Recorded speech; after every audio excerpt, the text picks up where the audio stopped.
Hey everyone, this is Emily from The Female Abroad, and you are listening to the Incurable Wanderlusts podcast, which offers tips, tricks, and trips to help make you a more confident and knowledgeable traveler. Here we provide and discuss firsthand knowledge from our trips to make sure your trip planning is easier. Be sure to follow so you can find this podcast when you really need it, and visit thefemaleabroad.com for podcast transcripts, our social media links, and more information that can help you with all your travel planning.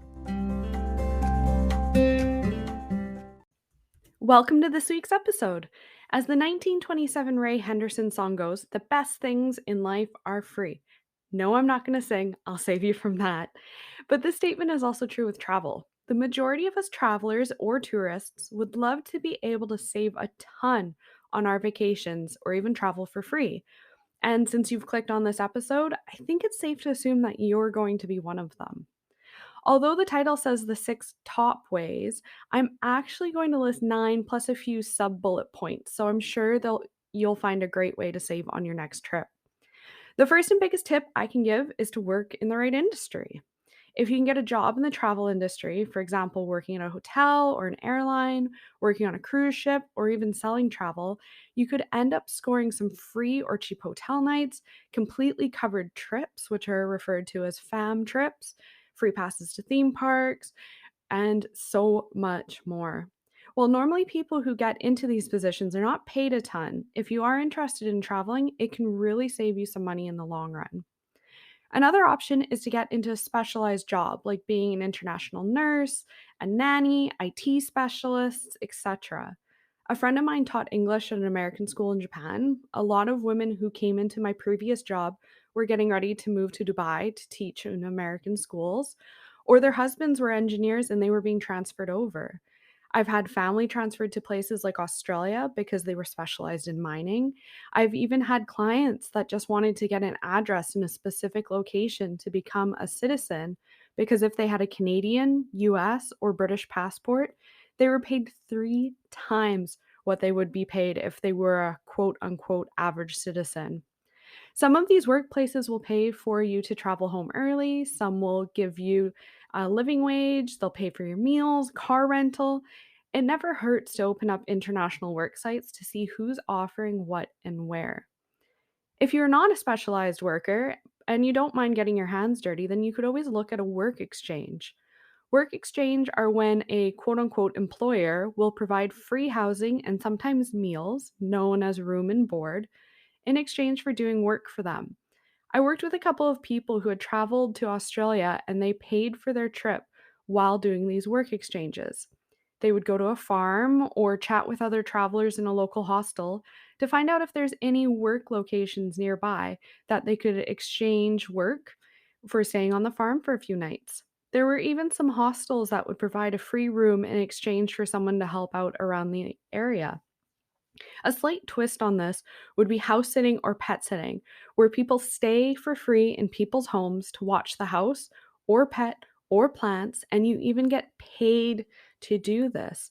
While it's not great if you're planning on just going out and exploring an area for 14 days, if you just want to go out and do little day trips and you don't mind some easy work, it's pretty easy money.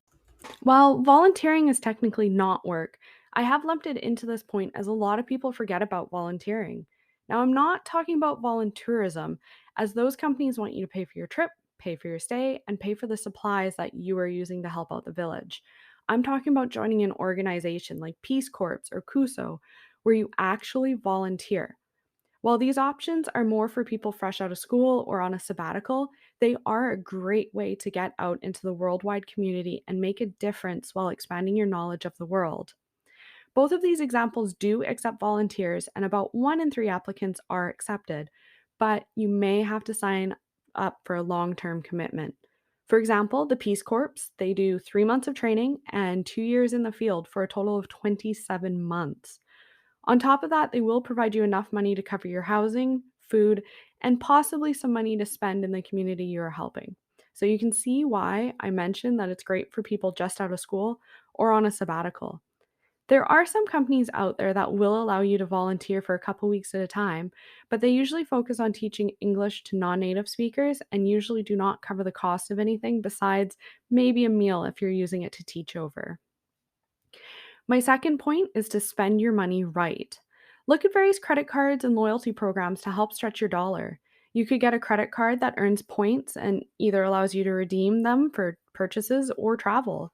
Some cards will even include things like free insurances, companion vouchers, free airport lounge access, or even additional perks for signing up with them. For example, sometimes opening up a bank account or a new credit card account will give you things like enough free miles to fly somewhere. You could even do a thing called credit card churning, which is where you sign up for a credit card for the bonus or offer, fulfill what is required to earn the item you want, use it, and then cancel the card before the annual fee sets in, then sign up for another one, rinse and repeat. The next year, you repeat the same thing over again, as most of these promotions are for new customers that have not signed up in the last 12 to 18 months. While it can be a bit of a pain to track everything, if you're really great with timing and tracking and reading fine print, then this might actually do well for you as it doesn't hurt your credit score as much as you might think. When it comes to loyalty rewards, look at membership cards for hotels, airlines you're most likely to travel with, and things like air miles, where you can earn points and redeem them towards travel. Just remember to look into the credit cards as well as reward programs that might overlap each other. For example, it is better to sign up for a loyalty program that would allow you to collect points at Hotel X and Airline X while your credit card doubles those points, but you're able to spend them at Hotel Y. This way, you're able to rack up points faster and spend them easier. A great way to do this is start with your flights. Airlines that have a partnership called a code share will allow you to collect points on their cards even if you're not traveling with them. For example, Air Canada is part of the Star Alliance, and so is KLM as well as Lufthansa. So if you have a Lufthansa Miles and More card, but you're flying on Air Canada, you can still add your rewards card number to the flight booking and earn miles. Not only will it allow you to rack up points faster, but you'll also have less plastic in your wallet. Win win for everybody, right? The third idea is to house swap. Want to travel and experience the world but don't want to shell out for an Airbnb? Well, why not allow a stranger to stay in your home while you stay in theirs?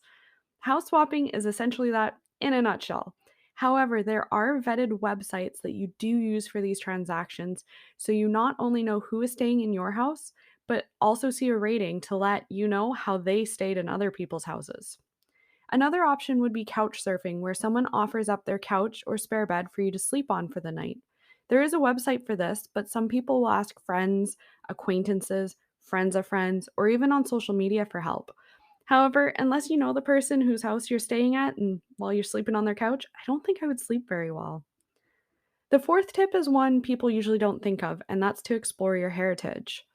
Over the generations, a lot of people have left the quote unquote old country, and their descendants have never experienced their authentic heritage.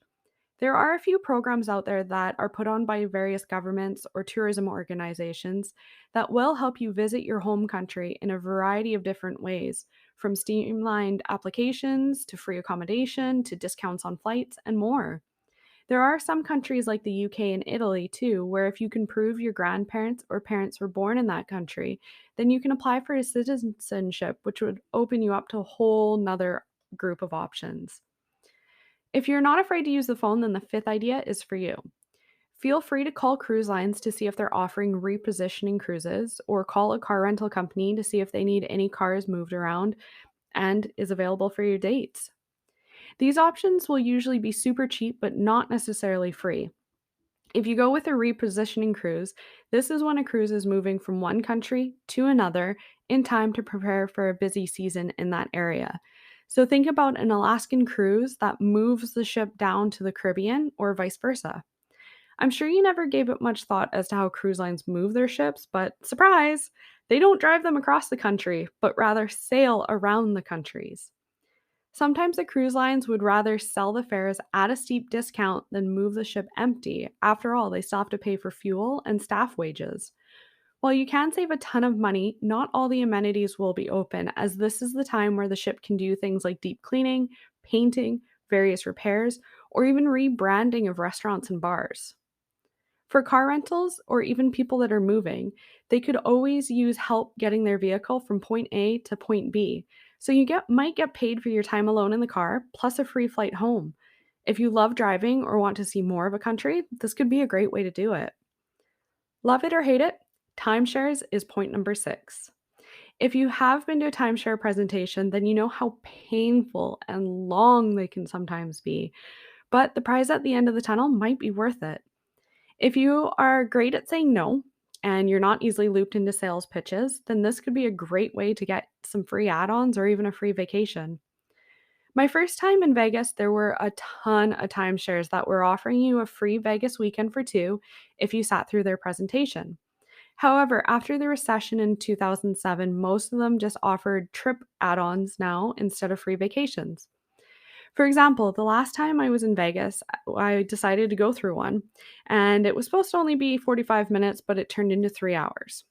At the end of it, however, we ended up getting some of the tickets to the hottest show in town, a $100 Visa gift card, and while they promised ice cream, we didn't get it. I guess you only got that if you actually bought a timeshare.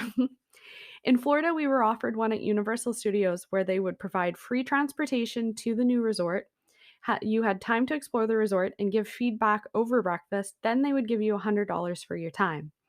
When we pressed the agent on how we would get back from the timeshare, he just pushed us harder to sign up. So, my guess was the $100 was probably to cover the cab ride back. You just never know what you're going to get with timeshares, so make sure to ask a lot of questions. Now that I've covered the 6 easiest ways, here are a couple more ideas. Crowdfund. While these days almost everyone is crowdfunding, if you are trying to raise money for a volunteer trip or for an unusual cause, then you're more likely to raise funds for your trip. A few years back, there was a couple of people who were trying to crowdfund their trips because their mother had picked up extra shifts at work to be able to pay for their full-time traveling, and they felt bad that she had to work so much. So they asked the public to pay for their trips instead. Don't be these people. It did not work out well at all. I don't even think they're on social media anymore because of it. Another option, hope you get bumped. Airlines are starting to really overbook flights more and more these days. So if you're traveling with a carry-on and have a ton of flexibility, then if the airline needs to bump someone off a flight, they might offer financial compensation, especially if you hold out as long as possible. It could be hundreds of dollars. Make sure, however, that you understand the rules of the country you're flying out of based on what compensation you could get for a delayed flight, as compensation does vary based on the country and the airline you're using to depart from. The last option here is book a last minute deal. Companies are always trying to make money by betting that a certain percentage of people will cancel or no show up on their reservation. Due to this, sometimes there will be steep discounts on things like hotel rooms and car rentals because they want to double dip if they can. What I mean by that is that the person did not show up, but it's within the cancellation policy. So, with a hotel, that's usually the cost of one night. So, since this room is already clean and ready to be sold, if you call up the hotel and ask, they'll be more than happy to sell you this available room at a discount because they've already made their money on it. The cost that you pay is just a bonus. You could even pop online and check to see if there's any last minute deals for airlines, as they might be having a seat sale to fill up planes. However, the airlines, with a general rule of thumb, the fuller the aircraft, the higher the price. And with that, that's the last tip. So it brings us to the end of this week's podcast. If you head over to thefemaleabroad.com or look into this week's episode description, you will find a link to an article that pairs well with this episode. In this article will be links and examples to various websites that can help point you in the right directions with the topics covered in today's episode. Now, I must mention that we are not affiliated with any of these companies in any way, and the links provided are for informational purposes only. Safe travels!